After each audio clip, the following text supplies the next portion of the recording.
Good evening, folks, and welcome to the Horror Corner. I'm your host, Sean Patrick Erschen, and this week we are taking a look back at the beloved Halloween franchise. And this week we're taking a look at the 6th entry in the franchise, Halloween, The Curse of Michael Myers, starring the great Donald Pleasence in his final performance as Dr. Loomis, as well as Marianne Hagan and Paul Rudd. That's right, Paul Rudd, the comedy star, if you will. And also George P. Wilbur returns as the Shape Michael Myers for the second time since Halloween 4. And so as the story goes, we meet Paul Rudd's character, Tommy Doyle, who was in the original Halloween film from 1978, was babysat by none other than Laurie Strode. And Tommy Doyle still lives in Haddonfield, and he lives actually right next door to the original Myers house. Why, I have no idea, but he does. And Tommy is still traumatized by the events of the original Halloween. And he's kind of a recluse, but he has always been studying Michael Myers and studying the case. And trying to find out what's going on with him. Where is he, if he's still alive? Because he believes that Michael is still alive. And we also meet the next door neighbors who live in the Myers house, who are relatives of the Strodes, who adopted Jamie Lee Curtis in the original 1978 film. Why the Strodes would be living in Michael Myers' house is quite beyond me.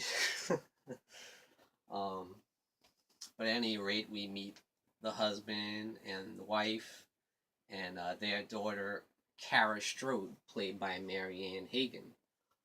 And she also has a son. And her son actually has nightmares about Michael Myers. And she actually the son actually sees Michael Myers around town, walking around town, and she tries to tell Kara about it and tries to tell everyone else about it, but no one believes him, just like Tommy Doyle's character in the original Halloween. So there's a lot of similarities there. And we also meet up with the Jamie Lloyd character from part 4 and 5. In this film, she's grown up and she's pregnant, and we see her have the baby, and she tries to hide it from Michael Myers because she knows that Michael is still alive. We saw at the end of Halloween 5, the mysterious man in black character broke Michael Myers out of prison, and so Jamie knows Michael's still alive and he's still going to be after her. And we find out that Michael actually wants to get the baby as well, because the baby is also part of his bloodline. Now, why is that? We see that in part 5, The Revenge of Michael Myers, Michael had that tattoo on his wrist. Now, that tattoo, we find out, is showing that Michael is part of a cult by the name of Thorn. And Tommy Doyle knows all about that, and he does all the research on his computer and on the microfiche, and he's got all the background about it.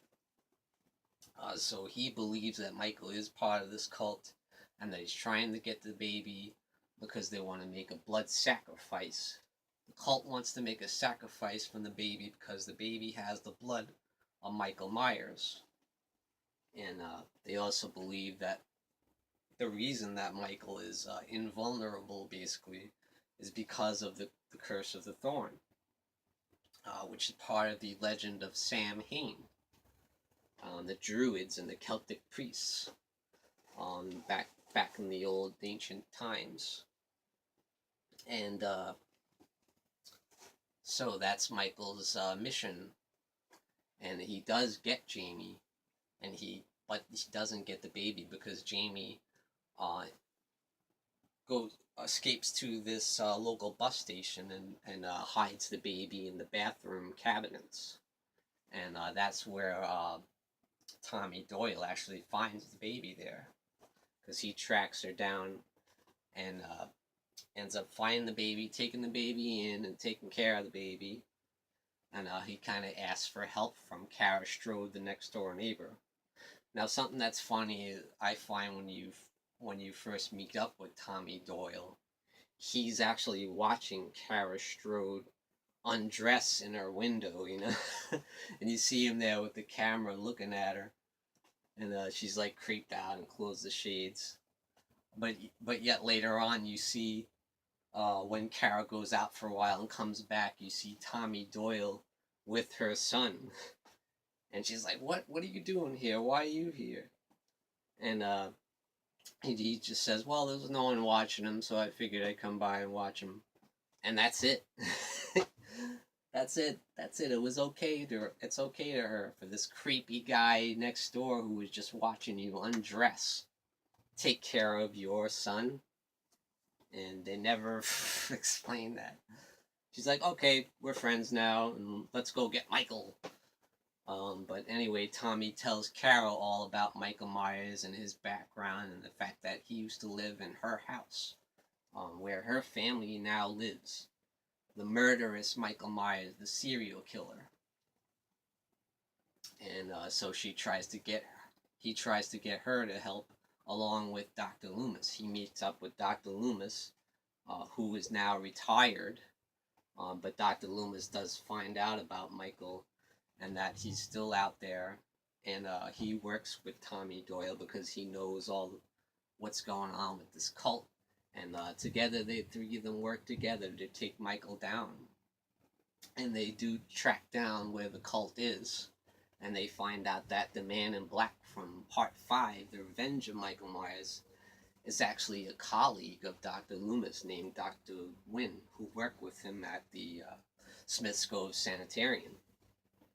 And so we finally find out who the mysterious man in black is, the guy from Part 5 with the who had the black hat and the steel-tipped boots that was mysterious in the background, and the guy that broke Michael out of jail. So they do tie up those loose ends from Part 5, you know, and they do a fairly decent job of it. But there's no suspense in the film. There's no scares.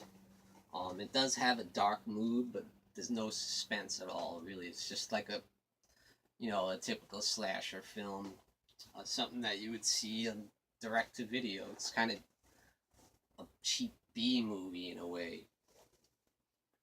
That's how I feel anyway.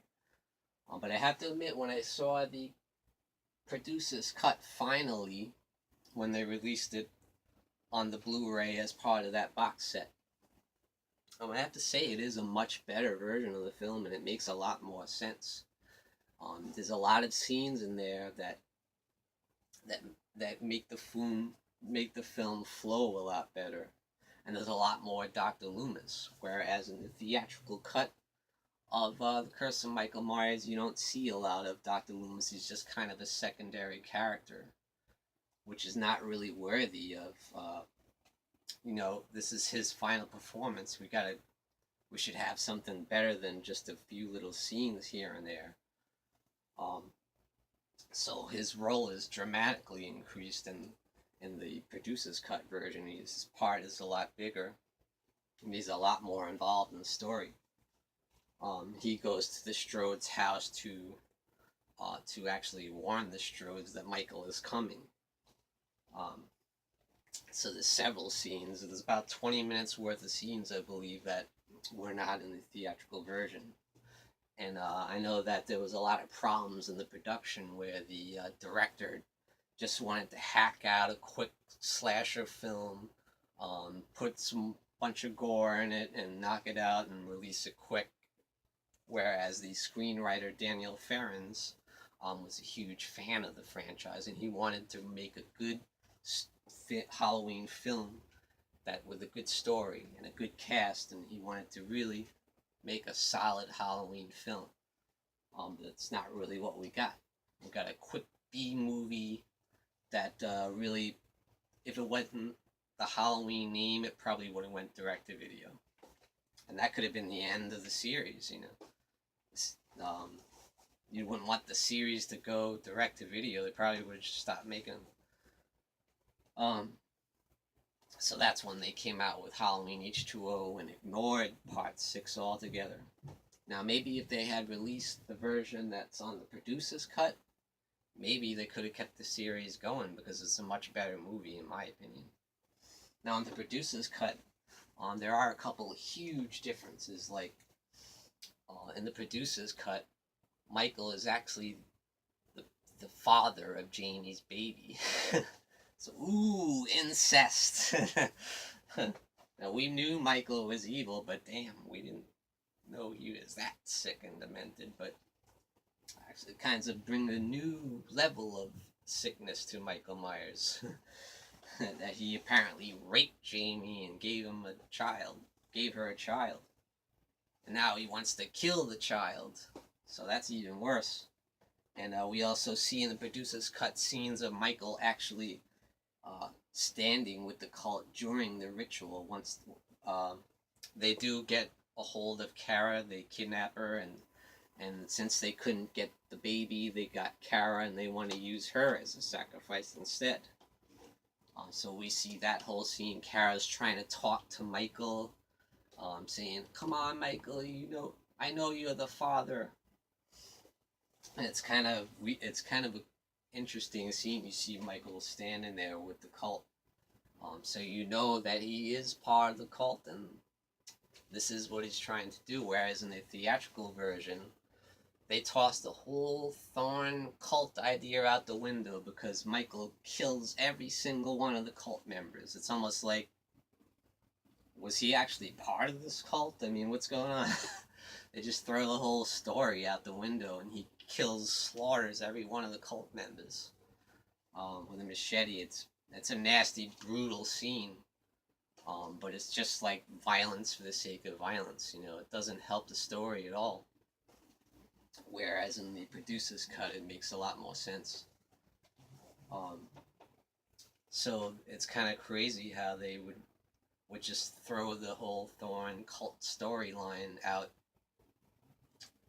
and just have Michael kill them all. It makes no sense. It's like, what's the point of this movie then? And so I highly recommend you see the producer's cut as opposed to the theatrical version. Now, is it actually a good film? I'd say the theatrical cut sucks. I don't like it at all. It's a mess. It's horribly edited. And when I went to see it in the theater years ago, when it came out, I almost walked out because I was so disappointed, as a Halloween fan. This movie's terrible. It has terrible acting, terrible editing, no suspense, no scares, and a lot of that is still the case when you see the producer's cut. It's still not scary, it's still not suspenseful, but at least it makes more sense. And that's the reason to see the film. As a more cohesive film, it is much better, but I still wouldn't say it's a good movie. It's decent. And it is worth a look, especially if you have seen the theatrical version. You want to see the producer's cut. So I recommend the producer's cut. I give it 1.5 devil horns up. And thank you for joining me, Sean Patrick Erschen, in the Horror Corner. Tune in and stay scared.